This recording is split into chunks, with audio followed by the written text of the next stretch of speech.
이 시간 함께 나누실 하나님 말씀 구약성경 창세기 12장 1절에서 4절까지 말씀입니다.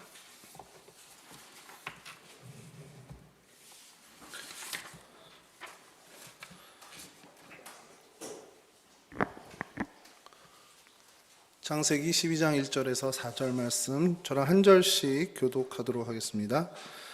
여호와께서 아브라함에게 이르시되 너는 너의 고향과 친척과 아버지의 집을 떠나 내가 네게 보여줄 땅으로 가라.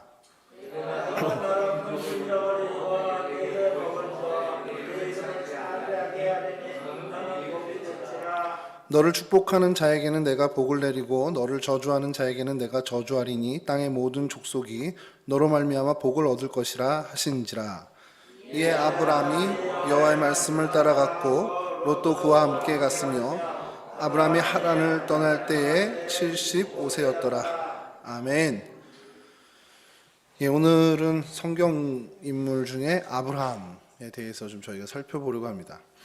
아브라함을 살피려고 하면요 곤란한 게 너무 방대해요. 너무 방대해서 어느 이야기를 끄집어내야 될까? 만약에 전체 인생을 한다 그러면 뭐 저희 한 시간으로는 턱도 없고요. 뭐 1년을 해도 될까라는 생각이 좀 듭니다. 그래서 그냥 핵심적인 이 사람의 인생 우리가 이미 다 잘 알고 있고 좀 간략하게 한번 살펴보면서 요런 부분들은 좀 우리가 오늘 우리 살아갈 때 이런 믿음의 자세를 좀 살펴보면 어떨까라는 그런 정도로 저희가 좀 살펴보는 게 의미 있지 않겠냐라는 생각을 좀 하게 됩니다. 그래도 빼먹을 수 없는 것이 아브라함에 대한 인적 사항은 저희가 좀 살피고 가야 됩니다. 제가 이 성경 인물을 하다 보니까요, 어쨌든 그주 인물을 찾으면서 인적 사항을 이렇게 조금씩 하잖아요. 조금 좀 제가 기분이 이상한 거예요. 형사가 된 느낌이 있고, 당신 이름이 뭐야? 뭐라고 불렸어? 별명이 뭐야? 이런 것 같은 느낌이 있어서. 근데 뭐 아브라함은 여러분들이 너무 잘 아시니까 원래 아브라함이 아니었죠. 오늘 본문에 나온 것처럼 아브람이었습니다. 아브람과 아브라함을 여러분 교회 학교 때 어떻게 배우셨어요? 어릴 때 이렇게 주일학교 자라오면서 무슨 뜻이 있다라고 배우시긴 했죠. 전혀 그런 경우 없다는 듯한 표정으로 쳐다보시는데, 저도 뭐 성경 사전을 찾아보기도 전에 이 얘기는 정말 저는 국민학교 출신이니까 국민학교 다닐 때 교회에 주일학교 선생님들이 다 얘기는 한 번씩은 해줬습니다. 아브라함은 그냥 아버지란 뜻이고 아브라함은 열국의 아버지란 뜻이야, 이렇게 들어왔어요.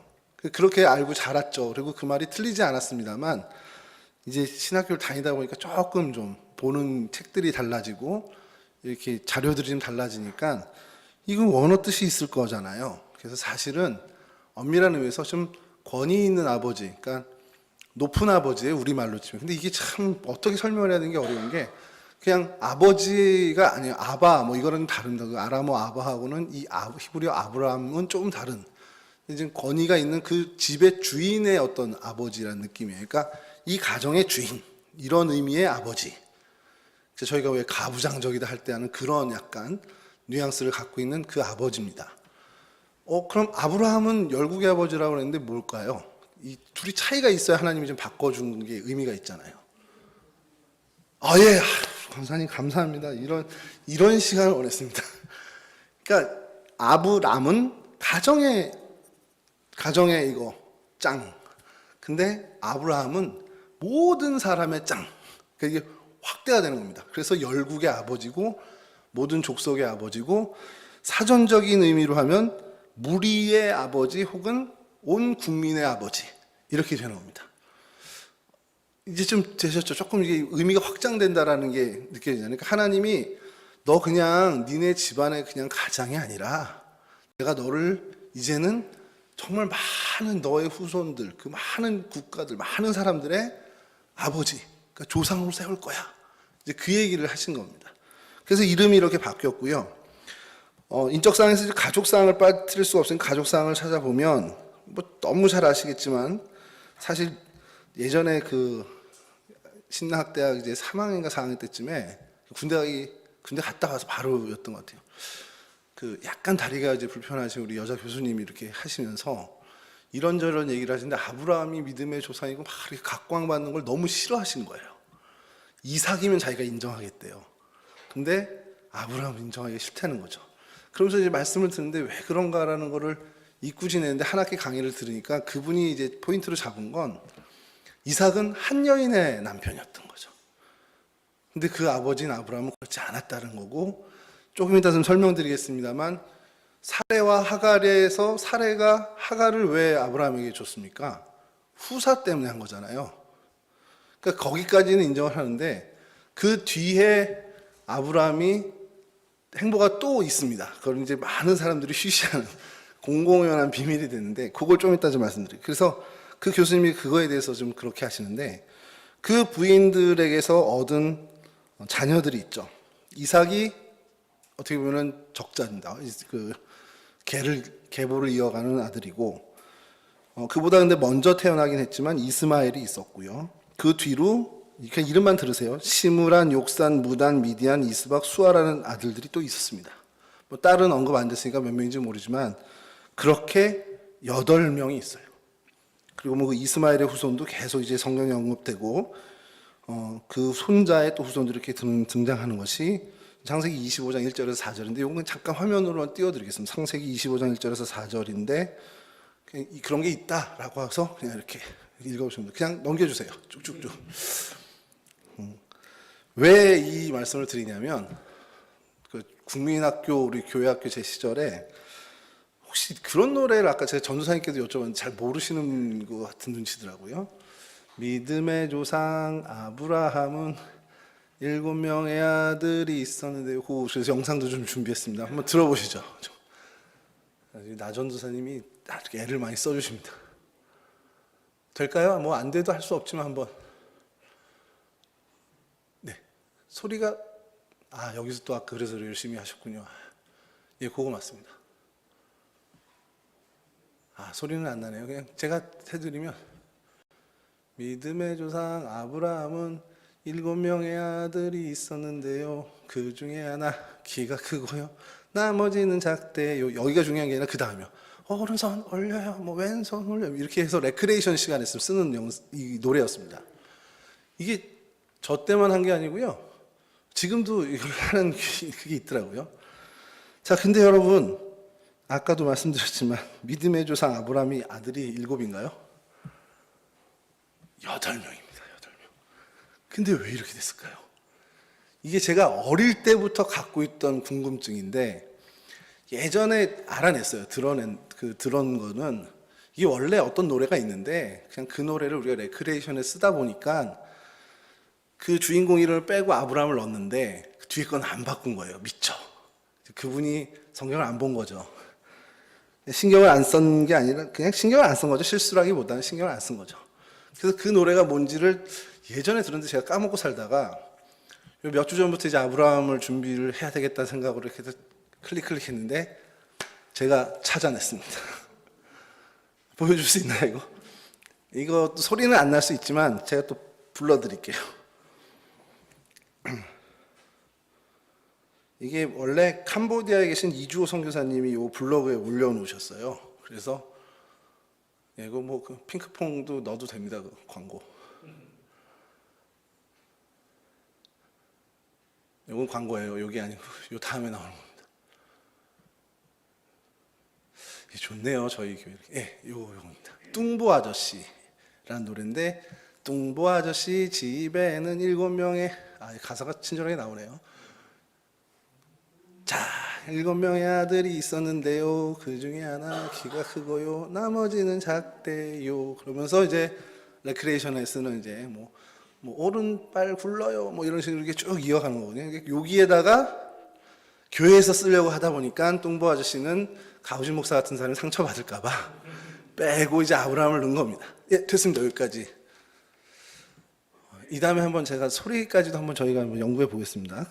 어쨌든 이거를 왜 말씀을 드리냐면, 성경 뭐 그렇게 디테일하게 봐야 돼요. 뭐 이렇게 얘기하실 수 있잖아요. 사실 7명이면 어떻고 8명 어때? 우리가 그냥 즐겁게 지내면 되죠. 사실은 그런데 제가 왜 이거를 생각하게 됐냐면, 성경을 하나하나 정말 디테일하게 보면서 주는 하나님의 은혜가 있습니다. 그게 7명이고 8명이고 틀리고 막 그런 문제가 아니라, 보다가 아들이 8명이나 있었네? 그러면서 그게 계속 연상해서 꼬리에 꼬리를 무는, 그래서 하나님 주시는 생각들이 분명히 있어요. 이것도 사실 그 계기가 된 겁니다. 이게 아이러니하지만 그분이 누군지 모르는 그분이 신경 안 쓰고 만든 이 노래 때문에 2021년을 살아간 제가 이것 때문에 찾아보게 되고, 그럼 아들이 8명 있었는데 왜 7이지? 라는 거에서 시작된 것이, 그 8명은 그 후에 어떻게 됐을까? 그 8명은 그럼 이삭하고 어떤 관계였을까? 그 후손들은 뭘까? 이런 걸로 계속하면서 성경을 살피게 된다는 거죠. 여러분, 그래서 창세기 25장 1절에서 4절 아까 잠깐 제가 해드렸는데, 요번에 조금 좀 볼게요. 아브라함이 후처를 맞이했습니다. 후처를 맞이했는데 그 이름이 그두라예요. 다 한 번쯤은 들어보셨는데 별로 우리가 생각 안 하고 간과하고 넘어갔는데, 아브라함의 처가 사레가 있었고, 사라로 변한 사레가 있었고, 하갈은 사실 첩이죠. 부인이라기보다는 첩으로 사레가 후사 때문에 들여보냈는데, 이후에 이 그두라는 첩이 아니라 후처입니다. 왜 그러냐면 이것도 좀 논박이 있습니다. 사레가 죽은 다음에 두 번째 부인을 맞이한 걸로 되니까 이 후처가 될 수 있습니다. 근데 이것에 대해서 유명한 장로교에서 유명한 칼빈 주석은 사실 좀 해석이 좀 달라요. 그러니까 물론 그랬다 이렇게 단정하진 않는데, 사레가 죽기 전에 아마 결혼했을 수도 있을 거다. 왜냐면 그 후손들이나 이런 것들 뭐 이런 거 다 받고, 또 나이가 너무 많다. 이제 사레가 죽었을 때 아브라함이 나이가 너무 많고 이런 것 때문에 얘기를 하는 겁니다. 그리고 아주 심한 학자는 뭐라고까지 얘기하냐면, 불임 부부였잖아요. 난임 부부였잖아요. 이 둘이. 그게 이제 살해 쪽에 원인이 있었다면 이게 이삭을 낳기 전에 그렇게 됐을 수도 있다, 이런 식으로도 얘기를 하는 거죠. 그러면서 여기에 있는 그 후에라는 거를 좀 삭제하는 어떤, 그렇게 좀 되게 진보적인 성경 해석을 하는 분도 있습니다. 여하튼 그건 중요한 게 아닌데, 여하튼 그 뒤에 시므란, 욕산, 무단, 미디안, 미스박, 수아를 낳고, 그 다음에 욕산에 대한 후손을 또 얘기합니다. 스바와 드단을 낳았고, 드단 자손은 아수르의 족속과 르두시 족속과 루움비의 족속이고, 미디안 아들들은 에바와 에벨, 한옥과 아비다와 엘다아니, 이들이 다 그두라의 자손이었다. 그 후처의 자손이었다라고 설명을 합니다. 이 구절이 노래의 가사랑 해서 틀려서 찾게 된 구절이에요, 사실은. 근데 그 이어지는 말씀이 이겁니다. 25장 5절에서 6절인데요. 요건 좀 같이 읽죠. 띄워줄 수 있을까요? 25장 5절과 6절. 한번 같이 읽으시죠. 시작. 아브라함이 이삭에게 자기의 모든 소유를 주었고, 자기 서자들에게도 재산을 주어 자기 생전에 그들로 하여금 자기 아들 이삭을 떠나 동방 곧 동쪽 땅으로 가게 하였더라. 여러분 좀 이상하지 않습니까? 여기 제가 포인트를 본 건 생전에, 살아있을 때 서자들은 재산을 떼어줘요.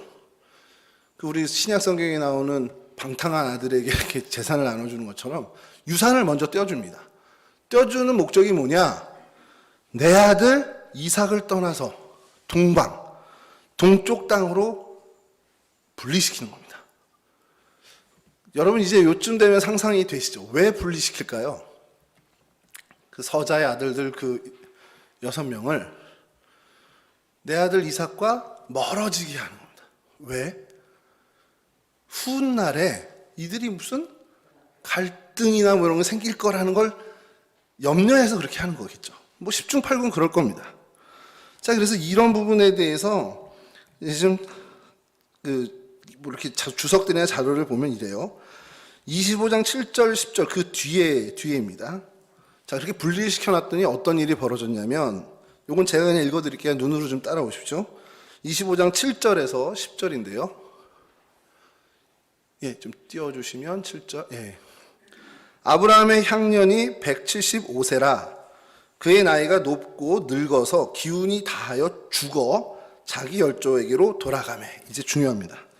그의 아들들인 이삭과 이스마엘이 그를 마므레 앞 해쪽 속 소알의 아들 에브론의 밭에 있는 막벨라굴에 장사했으니, 이것은 아브라함이 해쪽 속에게 산 밭이라. 아브라함과 그의 아내 사라가 거기 장사되니라. 아버지가 죽었습니다. 이제 장례를 치러야 돼요. 근데 이 동쪽으로 떠난 아들들이 참석을 안 합니다. 안 한 건지 못 한 건지 안 왔습니다. 이스마엘만 왔죠. 장래에도 못 올 정도로 분리를 시켰어요. 그 아들들을. 굉장한 뭐 의도를 갖고 한 걸 수도 있겠죠. 완전히 이제 그 분란이 있지 않게 하기 위한 거라면 성공했을 수도 있습니다. 근데 이스마엘은 왔습니다. 아브라함이 어떤 의도를 가졌는지 모르겠어요. 그러니까 뭐 성경학자들도 이거 찾아보니까요.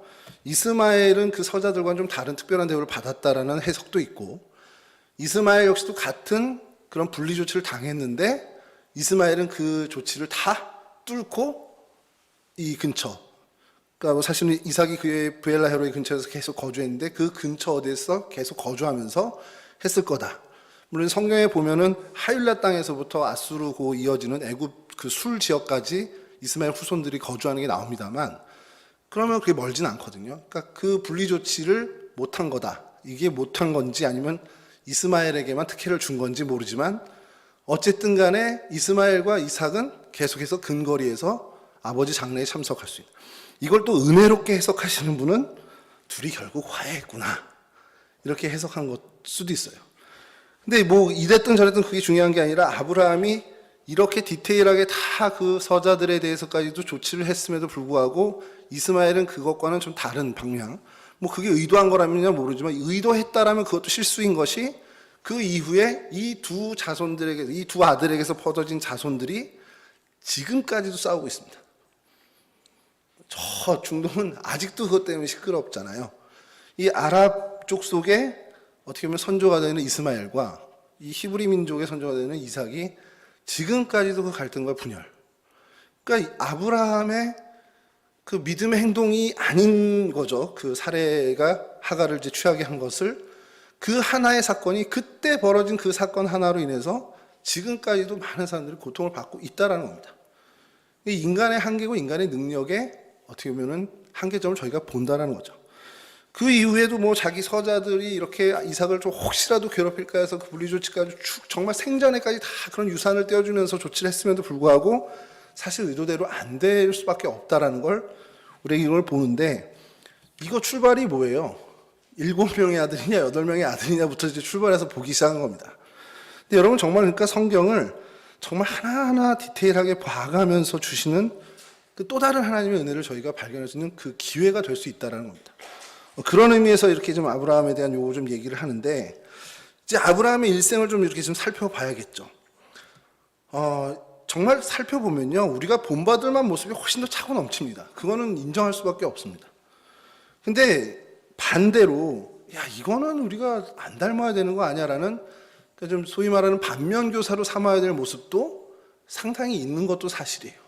사실 그게 저는 되게 갈등이었습니다. 적어도 믿음의 조상이고 아브라함이잖아요. 이게 다윗을 읽으면서도 제가 답답했던 것 같은 건데, 좀 뭔가 완벽해야 하는 거 아니야?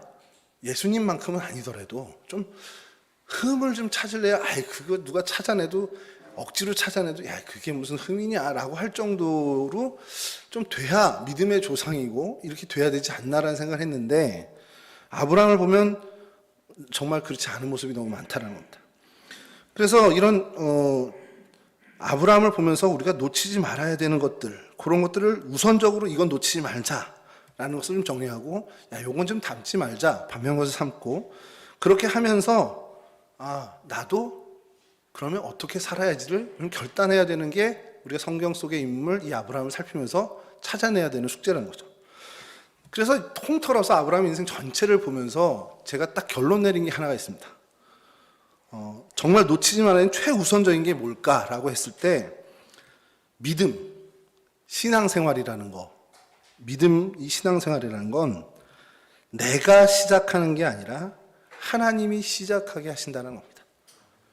우리가 처음 믿음 가진 것도 해당이 되고요, 우리가 살아가면서 믿음 생활을 하면서 결단을 할 때나 아니면 뭔가 선택을 할 때 역시 그런 신앙의 행보를 걷는 것도 내가 하는 것이 아니라 하나님이 하신다라는 사실이 아브라함의 인생을 보면서 우리가 배워야 될 제일 중요한 우선적인 것이라는 거죠. 여러분, 이게 그렇게 되면 약간 무기력하게 할 수 있어요. 약간 좀 뭔가 의지가 강한 분들에겐 뭐야, 내가 하나님 믿었지 무슨 소리야, 이렇게 하실 수 있는데, 그걸 꺾는 게 제일 중요합니다. 내가 이 자리에 섰고 내가 이렇게 해서 정말 하나님의 은혜를 받았는데 내가 잘라낸 게 하나도 없구나. 내가 해서 한 게 하나도 없구나라는 걸 우리가 하나님 앞에 자복해야 된다는 겁니다. 왜냐하면 아브라함을 보면서 그걸 좀 정말 저희가 배워야 된다는 거죠. 아브라함 보세요. 아브라함이 하나님을 선택했나요? 아니죠. 하나님이 아브라함을 선택했습니다. 이건 누구도 부인할 수 없는 사실입니다. 물론 아브라함이 반응을 했죠. 믿음의 반응. 정말 훌륭한 반응을 한 건 맞지만 시작은 하나님이라는 겁니다. 아브라함이 그 하나님의 부름을 받은 건 결국 하나님의 주도적인 선택이었고 전적으로 하나님의 은혜였다라는 거. 이걸 우리가 다시 한번 기억해야 되고요. 아브라함이 육신적으로는 하나님의 소명을 받은 선민, 그 선택받은 민족이 이스라엘의 조상이 됐죠. 최초의 조상이 됐죠. 이제 그 육적인 면에서는 그렇지만 영적으로는 어떻습니까? 아브라함은 모든 믿는 사람들, 믿음의 백성의 믿음의 조상이 됐습니다. 그 아브라함이 의도하고 한 게 정말 단 1이라도 있을까요? 하나님이 그의 75세 때 불러서 이름을 바꿔주시면서 얘기하시잖아요. 너 이제 아브라함 아니야. 이제 아브라함이야. 라고 하는 그때에 그가 뭔가 그러면 내가 영적으로 모든 믿음의 자손에 내가 조상이 되겠다. 정말 단 1이라도 생각을 했을까? 그렇지 않았을 거라는 겁니다. 그건 아브라함이 한 게 전혀 없고 하나님이 하셨다는 거죠.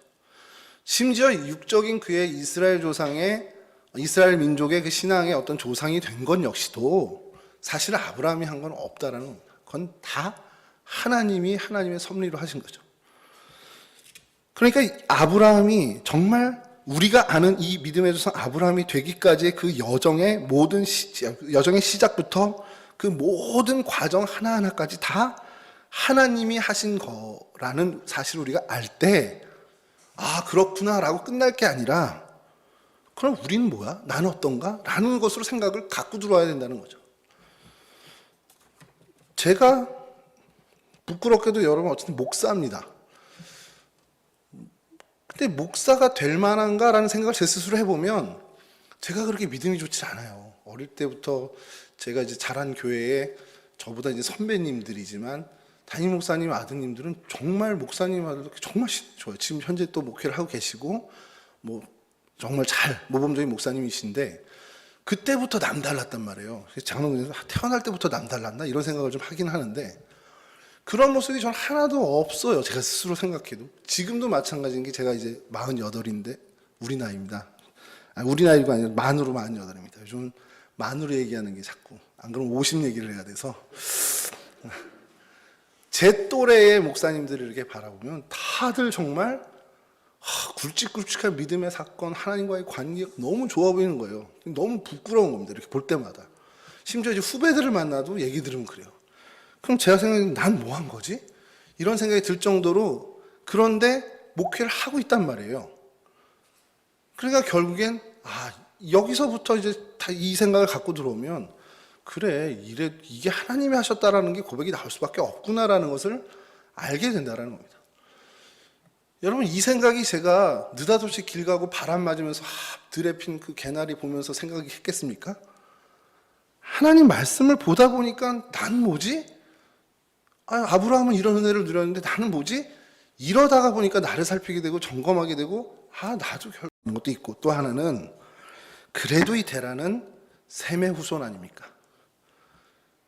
노아의 후손이잖아요. 그러니 하나님에 대한 양심의 가책이 있었을 거고 생계 때문에 어쩔 수 없이 하다 해도 결국엔 우리가 야훼 하나님을 섬기는 그런 집안이고 족속인데 이거는 아니지 싶어서 그 갈등으로 인해서 다 접고 고향 땅으로 돌아왔다라는 설도 있습니다. 이건 죽어도 확인 못하는 겁니다. 하나님 앞에 가서나 확인할 수 있는 얘기인데 여하튼 근데 제가 좀 생각한 것이 뭐냐면 노아의 나이를 여러분 보시면 알잖아요. 노아가 이건 숙제로 드릴게요. 창세기 한번 살살 아까처럼 말씀드린 것좀 디테일하게 한번 살펴보시죠. 노아가 몇 살에 이렇게 해서 쫙 나오죠. 그리고 그 후손들이 몇 살에 누구를 낳고 몇 살까지 향수하고 향년 면제들이 다 나오잖아요. 그걸 한 번씩 싹 해보십시오. 그리고 데라가 아브라함을 낳을 그때에 노아는 어디 살아있었을까 죽어있을까를 한번 살펴보십시오. 제가 이렇게 숙제라고 했지만 결론은 아시겠죠? 그렇다면 우리 집안의 어른이 계시는데, 아직도 계시는데, 그리고 그분이 인류가 경험하지 못한 정말 어마어마한 일을, 하나님의 구원의 일을 경험하신 분이잖아요. 그 얘기가 계속해서 구전에 왔을 거고, 특히 셈의 아들이었다면 후손들에겐 더 각별하게 그것이 전수됐었을 거라는 거죠. 그렇다면 아까 말씀드린 해석, 데라가 종사는 하고 있었지만 도저히 뭐 이거 못했다 하고서 접고 올 수 있는 그런 배경은 어느 정도 설득력이 좀 있지 않겠냐라는 생각이 든다라는 겁니다. 그러니까 성경을 디테일하게 보시는 게 여기서도 좀 중요하게 나오죠. 여하튼 뭐 그렇게 됐는데 그렇게 떠났단 말이에요. 그리고 하란에 머물러 있었는데 거기서 하나님이 한 번 더 선별을 하십니다. 아브라함에게 너 다 떠나. 본토 친척 아비 집 다 떠나. 라고 한 그것에 대해서 아브라함이 순종하고 떠납니다. 아브라함의 위대함의 모든 걸 다 통틀어서 저는 여기 그리고 그 뒤에 나중에 나올 모리아산 요 두 부분이 아브라함에 있어서는 정말 그 어떤 사람도 흉내내지 못하는 탁월한 믿음의 모습이 아니겠냐라는 거예요. 근데 왔단 말이에요. 근데 저희가 알고 있듯이 가나안 땅으로 왔는데 여긴 하나님이 지시할 땅으로 왔는데 그러면 좋아야 되잖아요. 여러분 그런 생각 안 해요? 하나님 나를 인도해 주십시오. 여러분 기도하시고 그래서 하나님이 정말 확실한 응답으로 인도해 주셨잖아요. 그리고 인도해 주실 거잖아요. 그러면 그렇게 생각되는 그 지역, 그 상황, 그 곳은 더할 나위 없이 좋아야 되는 거 아닌가요? 그러니까 뭐 땅이 아니더라도 배우자를 놓고 기도를 해요. 어릴 때부터 누군가가 기도를 하라 그래서 막 기도를 해요. 10년, 20년을 기도해서 만난다면, 기도의 응답으로 만난다면 나에겐 더할 나위 없는 사람이어야 된다는 겁니다. 여러분들 이렇게 기도 안 하신 분들은 이렇게 하시겠지만 기도하신 분들은 맞아요 하실 거예요 지금. 반대로 이제 그거를 좀 이제 넘어선 여러분들의 연배니까 뭐 그것도 넘어선 연배겠지만 자녀들을 위해서 기도를 하셔요. 우리 아이의 기도 그 배우자를 위해서 다 하시죠? 아니 이미 뭐 저 추가 결혼시킨 분들은 아니더라도 자 그렇게 기도를 20년 30년 해왔는데 어느 날 이 아들 녀석이 데려오는 이 자매가 생각도 안 한 정말 받아들일 수 없는 심지어 교회도 안 다니는 친구를 데리고 왔다면 여러분들 어떨 것 같습니까? 그 마음이. 딸내미가 누구 좋아 아빠 이 친구 했는데 전혀 신앙생활 교회는 뭐 출입도 안 했던 친구. 사실 저도 기도하는 건 단 하나거든요. 그냥 정말 이 신앙생활 믿음 때문에 갈등하는 일이 없었으면 좋겠다라는 게 제 그거예요. 근데 20년 30년을 기도해 왔는데 정작 내 눈앞엔 그런 친구를 데리고 왔다면 여러분 어떻겠습니까? 열의 여덟은 반대하실 거예요. 수용 못할 겁니다. 그리고 하나님 원망할 수도 있습니다. 근데 제가 무슨 일이 있었냐면 예전에 어느 목사님이 책에도 이제 쓰시긴 했는데 그와 비슷한 경험도 저도 한 것이 되게 제가 존경하는 그 지금은 장로님이 되셨는데 당시 권사님이셨고요. 아들내미가 며느리감을 데리고 왔는데 이분들이 기도한 건 정반대의 모습을. 근데 이분의 믿음이 참 좋은 게 내가 20년 넘게 기도해 왔는데 이거 하나님 응답이면 내가 수용해야지 라고 하신 거예요. 저는 그 믿음이 아브라함의 믿음이 아닐까요? 아브라함이 하나님 땅에서 하나님의 부르심을 받고 지시할 땅으로 가라고 했을 때는 얼마나 부푼 꿈을 갖고 갔겠습니까? 야 가면 이제 정말 하나님이 얘기하는 그 낙원이겠구나, 정말 파라다이스겠구나 하고 갔는데 가나안 땅이 어땠습니까? 메소포타미아 못지않게 우상이 막 난무하던 데입니다. 바알이라는 신이 있었죠. 아세라, 또 음란의 여신인 아스다롯, 온 사람들이 다 그 우상에 빠져 사는 동네에 온 거예요. 그러니 그런 마음이 들지 않겠습니까? 아니 하나님의 응답으로 내가 왔는데, 하나님의 인도함으로 왔는데 왜 이런 데 왔지?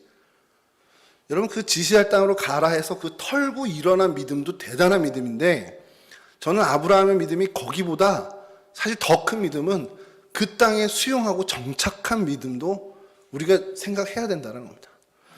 그 이후에 뭐 애굽 땅으로 이제 기근을 피해서 갔다가 이제 그 아내를 잃을 뻔한 사건도 벌어지죠. 물론 이제 그런 부분들에서 저희가 다시 생각해야 될 것들이 많이 있지만 그런 일들을 다 겪은 그 아브라함의 사람 인생 전체를 보았을 때 아까도 말씀드린 것이 진명교사 또는 반면교사 삶을 본 분들이 많다는 겁니다.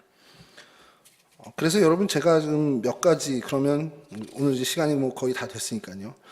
그럼 아브라함이 어떤 모습을 보여준 것을 우리가 좀 더 깊이 좀 생각해 봐야 할까라는 거. 그 인생 전체는 다 아시니까 이제 롯과 같이 갔다가 땅을 분배하잖아요. 그때 그 모습을 저희가 좀 구체적으로 본받아야 되지 않겠냐는 생각을 한 겁니다. 자기 자신과 롯의 소유가 점점 늘어납니다. 그래서 그들 사이의 목자가 관계가 나빠지게 되죠. 그러고 나서는 이제 분리를 해야 된다라는 것을 판단하고 이제 진행을 하는데, 상식선에서 생각하면 아브라함이 먼저 골라야죠. 아닌가요?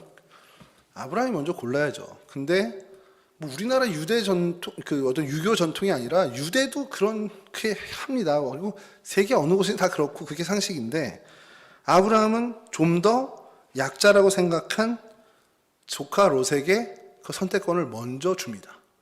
사실 이게 그의 정말 신앙에서의 기인한 모습이 아니겠냐라는 거고, 그건 확실하죠.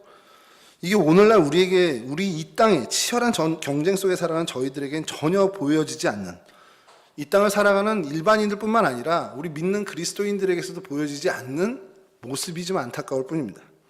그래서 저희가 적어도 그래, 하나님을 믿고 하나님이 우리를 인도하신다는 걸 확신한다면 이런 아량, 이런 어떤 배포는 갖고 살아가는 사람이 돼야 되지 않겠냐는 거예요. 아브라함이 롯을 긍휼히 여겨서 그래, 네가 먼저 해. 내가 조금 손해보지. 내가 조금 덜 먹지. 라는 그런 마음, 그런 여유가 하나님을 믿는 믿음 때문에 우리 안에 있어야 된다는 겁니다. 내가 이만큼 양보하면 뭐 계산하라는 게 아니에요. 하나님이 더 채워주시게, 이게 말고요. 하나님이 갚아주시겠지. 이거 제일 싫어하는 말 중에 하나인데, 안 갚아주시면 안 할 거예요. 전 매번 그런 얘기를 해요. 예전에 어릴 때 들었던 게, 저희 어머니가 저한테 많이 했던 게, 정말 온전한 11조 하고 뭐 온전하게 하나님한테 헌신하면 그거 이상으로 하나님 채워줘, 이 얘기를 많이 하셨어요. 하나님 그러신 분인 거 압니다만, 제가 그게 불편한 게 뭐냐면, 그럼 안 채워주면 안 할 거냐는 거예요. 안 채워줘도 해야죠. 저는 그게 맞다고. 내가 하나님을 위해서 헌신하고 하나님의 기쁨이 되기 위해서 내가 손해봅니다. 주일날 문 닫아요. 근데 그게 엄청난 손해가 됩니다.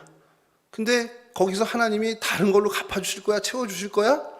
물론 좋은 믿음이긴 한데, 안 채워줘도 닫죠. 안 채워도 하나님 말씀대로 해야죠. 그게 사실은 아브라함의 믿음이라는 겁니다. 조카 롯에게 너 골라봐. 조카 롯이 저 좋은 기름진 땅을 갔어요. 자기가 갈 땐 좀 척박한 땅입니다. 그때 가면서 하나님이 그래도 내가 이렇게 양보했으니까 채워줄 거야, 이 믿음이었을까요? 아닐 겁니다. 아니면 어때? 내가 여기서 내 조카에게 선을 베풀었으면 그걸로 됐지. 그리고 자기는 그런 믿음을 보시고 하나님이 나중에 결과적으로 갚아주시겠지만, 우리가 얄팍한 생각으로 하나님이 갚아줄 거야 하고 가는 그 믿음이 아니라는 거예요.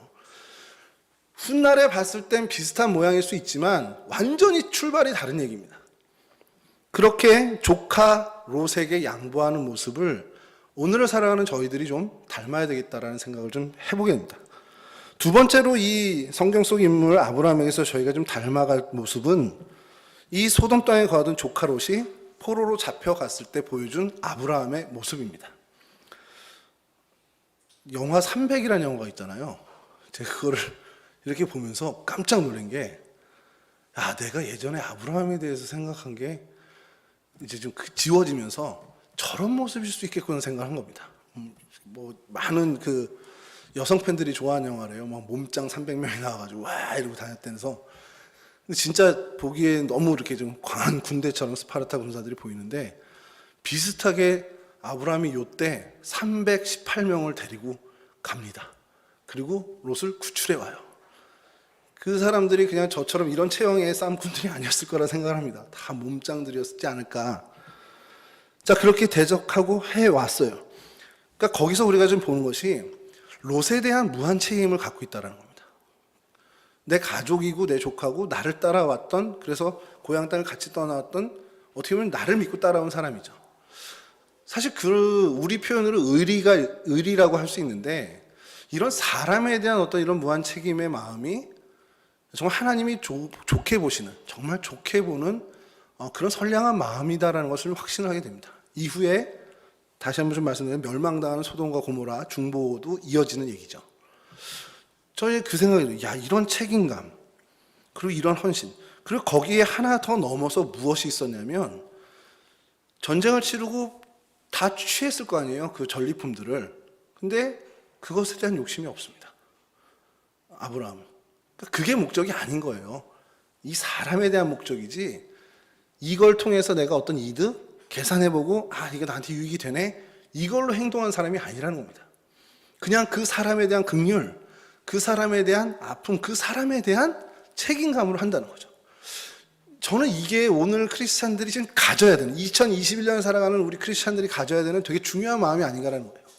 저 사람과 나 사이에 물질은 제하고 유익은 제하고 나한테 이득이 되냐 이런 거 제하고 한번 보자는 거예요.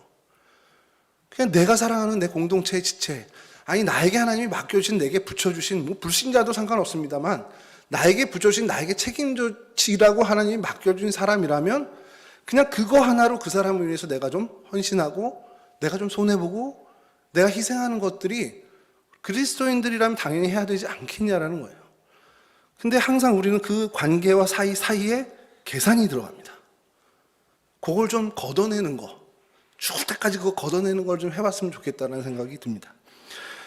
그리고 나서 소득의 11조를 당시 율법이 있지도 않았는데 멜기세덱에게 바치는 그 모습, 그 신앙의 모습, 이건 난 목적이 아니었어라는 걸 완벽하게 선포하는 겁니다. 나는 이 전리품을 목적으로 여기 전쟁에 온 거 아니야. 우리 318명은 이 물건을 취하기 위해서 여기 온 게 아니야라는 것을 아주 명백하게 선언하는 겁니다. 이 땅을 살아가면서 여러분들이 직장을 통해 여러분들의 삶의 현장을 통해서 어쨌든 직업을 갖고 이윤을 추구하고 재산을 모으고 하는 그 모든 살아가는 모든 것들이 난 돈을 목적으로 산 게 아니야라는 걸 어떻게 증명하시겠습니까? 내 인생의 목적은 하나님이야. 내 인생의 목적은 이 땅에서의 돈이 아니야. 이 땅의 부귀영화가 아니야라는 걸 여러분들은 어떻게 보여주시겠어요? 그게 저희의 숙제입니다. 자, 세 번째로 좀 저희가 닮아야 되는 모습은 멸말당한 이 소돔과 고모라 성을 위해서 중보 기도하는 아브라함의 모습입니다. 50명, 45명, 40명, 30명, 20명, 10명까지 내려가는데 얼핏 보면 내게 책임지어진 조카 롯에 대한 애착이 보입니다. 근데 그것만이 아니라는 거예요. 조카에게서만 있는 것이 아니라 그 땅에 있는 다른 생명들까지도 사실은 염두에 둔 거라는 거죠. 정말 1차적으로는 조카 롯을 위해서 간구했다고 볼 수 있습니다만 그거 하나만으로는 설명하기가 어렵다는 겁니다. 영혼을 사랑하는 마음으로 정말 10명까지, 아니 한 번 더 갔으면 좋겠는데 아쉽지만 끝까지 이렇게 기도하는 그 모습에서 생명을 사랑하는, 생명을 존중하는 아브라함의 모습을 저희가 발견하는데 사실 예수님의 모습도 거기서 좀 투영되는 거 아닌가라는 생각이 듭니다. 그리고 이런 모습은 우리 동성계 성도들이 반드시 어떻게 보면 본받아야 할 그 신앙의 모습이기도 하죠. 왜 그러냐? 여러분, 정말 멸망해가는 불신자들을 위해서 얼마나 기도하고 계십니까? 사실 저 이런 얘기하면서 저도 부끄럽습니다. 제가 뭐 우리 청년들이나 우리 교회학교 그리고 뭐 성도분들 위해서 기도하죠. 그리고 기도 요청을 받으면 위해서 기도하죠. 당연히 같은 마음과 좋은 마음으로 하나님, 그러니까 제가 할 수 있는 건 없어요. 뭐 제가 뭐 기도의 능력이 있어서 그 친구 성공하게 해주세요. 그럼 하나님이 딱 해주고, 뭐 그 친구 낫게 해주세요. 하나님이 딱 해주는 게 아니잖아요.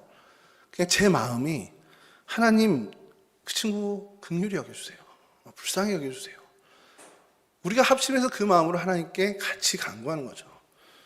하나님이 그러길 바라는 거죠. 하나님이 이미 다 계획하고 계십니다. 그리고 하나님이 하나님의 의지대로 분명히 이 뜻을 이루실 텐데 그냥 뭐 하나님이 다 알아서 할 거니까 이제 우리 뭐 말자, 이게 아니라 당신의 백성들이 함께 한 마음으로 서로를 위하며 서로 사랑의 사람이 되어가는 그 과정을 하나님은 보고 싶으신 거죠. 제가 좀 노골적으로 저희 딸아이한테 하는 얘기 중에 저희 형한테 하는 얘기가 있는데, 저희 형이 예전에 그 나름 기도의 체험이라고 얘기하는 게 얼마나 유치한지 들으세요. 이 영상 안 볼 거니까 괜찮습니다. 저희 형이 취업을 앞두고 목표하던 회사가 공채가 없어진 거예요. IMF가 터지면서. 그랬더니 저한테 우진아, 너 신학생이잖아. 기도해줘. 들으면서도 참 우리 형이 이 정도밖에 안 되나 이런 생각이 했는데 일단 형 보라고 새벽 기도를 하루도 안 빠지고 갔습니다. 그날 이후로. 형이 어쨌든 안심을 시켜주고 싶어서.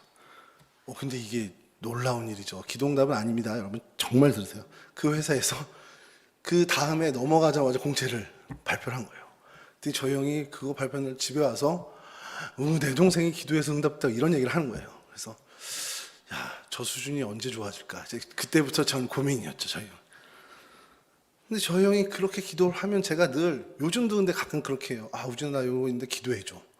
이렇게 얘기해요. 그래서 제가 형한테 하나님은 백을 사용하지 않아. 자꾸 백 쓰려고 하지 마. 그런 얘기를 하는데 저 형한테 한번 진지하게 그런 얘기를 했어요. 형이 나한테 기도 부탁하는 건 결국 내 기도는 좀 약하고 우진이 기도가 좀 센 것 같으니까 부탁하는 거 아니냐. 하나님 절대 그런 기도 안 받는다. 이제 그런 얘기를 했죠. 근데 저는 지금도 그 생각은 좀 있습니다. 제 기도가 더 세서 아니면 어느 권사님이 기도 죄송합니다. 영력이 좋으니까 그렇게 할 수 있죠. 그 마음은 하나님이 받으실 겁니다만 우리가 함께 서로를 위해서 기도하면서 그럼 질문하시겠죠. 그럼 중보기도가 뭐가 필요해요? 이러실 텐데 여러분 중보기도 때문에 내가 사랑의 사람이 되는 겁니다. 중보기도 때문에 제가 정말 하나님이 원하는 사랑의 사람, 기도의 사람으로 돼가는 거예요. 나 위해서만 내 유익만 위해서 기도하면 저는 이기적인 사람으로 크리스찬이 될 수가 없습니다. 내가 그 친구를, 내 청년 그 친구의 아픔 때문에 같이 기도하면서 사람을 사랑하는 사랑의 사람이 돼가는 거죠. 그래서 중보기도가 저에겐 정말 중요한 신앙의 어떻게 보면 모습이라는 겁니다. 여하튼 그 모습이 아브라함에게 있고 그 모습이 우리가 닮아야 할 귀한 모습이라는 거죠. 여러분 한 사람 한 사람이 정말 되짚어보고 내가 정말 멸망해가는 사람들을 위해서 정말 그들을 사랑하고 관심 갖고 있는가 한번 좀 되짚어봤으면 좋겠습니다. 우리 옆집에 있는 201호 아저씨가 맨날 담배 펴가지고 연기 들어오고 짜증나 그냥 손모가지 똑부러져라 이런 기도 말고요. 정말 그분도 성령 체험해서 다 끊고 하나님 백성 됐으면 좋겠습니다라는 기도를 한마디라도 해봤으면 좋겠다는 겁니다. 여러분 이러한 모습이 그에게 배어 있어서 낯선 손님까지도 사랑하는 사람이다 보니 하나님을 부지중에 대접한 사람이 되었습니다. 그게 아브라함이었어요. 자, 그리고 중요한 모습, 마지막 네 번째 우리가 닮아야 하는 정말 중요한 모습은 모리아 산에서의 아브라함입니다. 요것만 하고 마칠 텐데요. 시간이 다 됐네요. 조금만 좀 할게요. 용서해 주세요. 아브라함의 이 장면에서 나오는 정말 본받아야 할 것은 절대 순종이라는 모습입니다. 갈대아 우르에서 보지 못하는 소명을 받고 나올 때에도 물론 그런 모습이 좀 보였습니다만 여기의 모습보다는 확실히 낫죠. 여러분 이 내용은 좀 그냥 스킵할게요. 여러분 다 아시는 얘기니까 가지고 가서 했는데 아빠 양은 어디 있어요? 하나님 준비해 줄 거야. 그의 입술의 고백대로 하나님이 그대로 해주십니다. 자, 그리고서는 뭐라고 하냐면 창세기 22장 14절입니다. 오늘 사실 이 말씀이 저희들에게 제일 중요한 말씀인데 창세기 22장 14절 한번 같이 하시죠. 시작. 아브라함이 그 땅 이름을 여호와 이레라 하였으므로 오늘까지 사람들이 이르기를 여호와의 산에서 준비되리라 하더라. 아멘. 여러분 아브라함이 하나님에 대한 증거를 그의 인생에 유일무이하게 하나 한 것이 바로 이겁니다. 여러분들에게 누군가 와서 하나님 어떤 분이야? 너한테 하나님은 뭐야? 라고 묻는다면 여러분 뭐 얘기하시겠습니까? 다 각자 있을 거예요. 내가 섬기는 하나님 말이야 이런 하나님이야. 우리 하나님은 전능하신 하나님이야. 우리 하나님은 나의 치료하신 하나님이야. 이런 게 있겠죠. 아브라함에게 물었을 때 기자가 물었을 때 아브라함이 대답한 딱 정말 핵심은 여호와 이레의 하나님이라는 겁니다. 그의 인생은 여호와 이레의 하나님을 만났고 여호와 이레의 하나님을 따라서 살아간 인생입니다. 그래서 그의 인생의 행보가 그런 모습이 나온 거죠. 여러분 하나님이 그러니까 그때 아브라함에게만 여호와 이레의 하나님이실까라는 질문을 한다면 당연히 아니죠. 오늘을 살아가는 저희에게도 여호와 이레의 하나님입니다. 그럼 무슨 차이입니까? 아브라함과 저희는 그 여호와 이레의 하나님을 믿고 사냐 불신하고 사냐라는 차이밖에 없다라는 거예요. 하나님은 바뀐 게 없고 하나님은 변한 게 없습니다. 아브라함과 저희의 차이는 그 여호와 이레의 하나님을 얼만큼 믿고 사느냐의 차이라는 거죠. 여호와의 산에서 준비하신다라는 그 여호와 이레, 여러분 삶 속에서 이와 같은 하나님의 은혜를 분명히 맛보셨을 거예요. 뭐 기억해보세요 하고 하면 기억하실 텐데 난 그런 기억이 약한데 라고 하시는 분들도 분명히 있었습니다. 여러분, 그러면 그런 맛본 그 하나님의 은혜를 맛보셨고 또 혹시라도 좀 약하게 맛보셨더라도 제가 여러분들에게 여러분 여호와 이레 하나님을 정말 믿으십니까? 라고 물은다면 여러분들 다 아멘 하실 겁니다. 그리고 그 믿음이 맞아요. 여러분, 그리고 이게 여러분 개인의 삶에서 말고 하나 더 나가서 여러분 개인의 삶에 여호와 이레 하나님을 믿으신다고 했으니까 그럼 우리 교회 공동체, 우리 신앙 공동체인 이 동성교회 행보와 모든 여정 속에 이 여호와 이레 하나님, 그 하나님의 은혜가 이제까지 임해 왔고 또 앞으로도 임할 거라는 걸 믿으십니까? 아멘이죠. 여러분, 정말 이걸 진짜로 믿어야 되고 이것을 믿는 저희가 되면 우리의 태도는 바뀔 수밖에 없습니다. 우리가 아브라함처럼 그 믿음을 갖고 정말 믿어 의심치 않고 나가면 정말 우리 하나님은 우리에게 여호와 이레의 하나님이 되십니다. 믿으시죠? 정말 이렇게 믿는다면 우리의 신앙 태도, 우리의 신앙 자세, 우리의 신앙 행보가 훨씬 더 나아지고 어떻게 보면 바뀌어야 될 부분들은 바뀌게 된다는 거죠. 여러분, 정말 이 복이, 이 은혜가 우리 가운데 있었으면 좋겠습니다. 정말 하나님께서 우리에게 함께 하실 거야. 내가 다 준비할게. 라는 그 하나님의 선언과 하나님의 선포를 여러분 믿는다면 우리의 모습이 뭔지 모르지만 조금은 바뀌어야 되지 않을까요?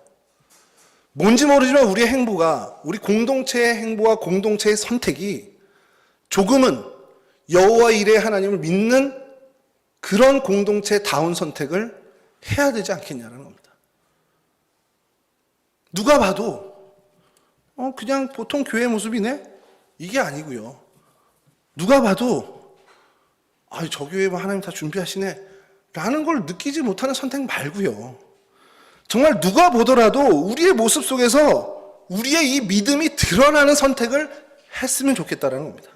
그래서 지켜보는 모든 사람들 시선에, 그게 믿는 사람이건 믿지 않는 우리 지방 안에 있는 다른 교회 공동체든 간에 우리를 지켜보는 모든 사람들이 동성교회를 바라보면 저 사람들은 준비하시는 하나님을 철저히 믿는 사람들이구나, 비아냥거리는 표현이 될 수 있습니다. 쟤들은 무대뽀구나, 이런 표현이 될 수도 있어요. 근데 그 표현의 진위가 저들은 준비하시는 하나님을 철저히 믿는 공동체구나라는 그러한 증언들이 우리를 바라보는 사람들 표현에서 나왔으면 좋겠다는 겁니다. 마치겠습니다. 여러분, 굉장히 오늘 제가 흥분한 것 같은데 여러분, 오늘 우리가 아브라함을 봤는데요. 너무 시간이 좀 짧아서 제가 좀 아쉬운 것이 아브라함의 그 많은 것들을 좀 봤으면 좋겠는데 다른 건 좀 여러분 차치하더라도요. 그의 신앙의 출발에서부터 모든 여정은 하나님이 하셨다는 것. 그거는 오늘 나에게도 마찬가지라는 것. 그리고 그의 믿음의 절정이 나왔던 그 모리아산, 절대 순종, 하나님이 준비하셔라는 그 입술의 고백이 오늘 우리의 고백이 됐으면 좋겠습니다. 그런 은혜, 그 귀한 복을 누리시는 우리 동성교회 온 성도들, 우리 공동체가 되기를 주님의 이름으로 간절히 축원합니다. 우리 438장 함께 찬송하시고요. 찬송 후에 주님 가르쳐 주신 기도로 마치도록 하겠습니다.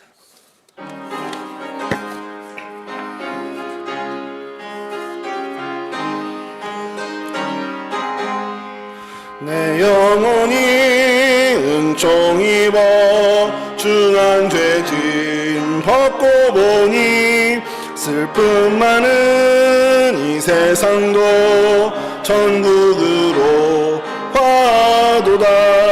할렐루야 찬양하세.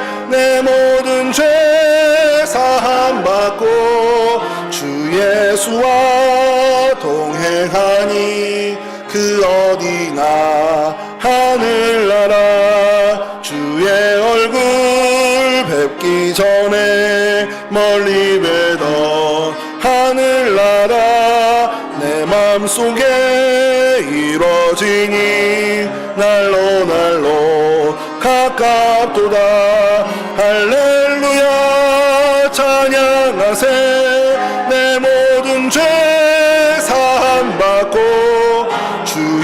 예수와 동행하니 그 어디나 하늘나라 높은 산이 거친 들이 조막이나 궁궐이나 내 주 예수 모신 곳이 그 어디나 하늘나라 할렐루야 찬양하세 내 모든 죄 사함받고 주 예수와 동행하니 그 어디나 하늘나라. 아멘. 하늘에 계신 우리 아버지여 이름이 거룩히 여김을 받으시오며 나라의 임하옵시며 뜻이 하늘에서 이룬 것 같이 땅에서도 이루어지이다. 오늘날 우리에게 일용할 양식을 주옵시고 우리가 우리에게 죄 지은 자를 사하여 준 것 같이 우리 죄를 사하여 주옵시고 우리를 시험에 들게 하지 마옵시고 다만 악에서 구하옵소서. 나라와 권세와 영광이 아버지께 영원히 있사옵나이다. 아멘.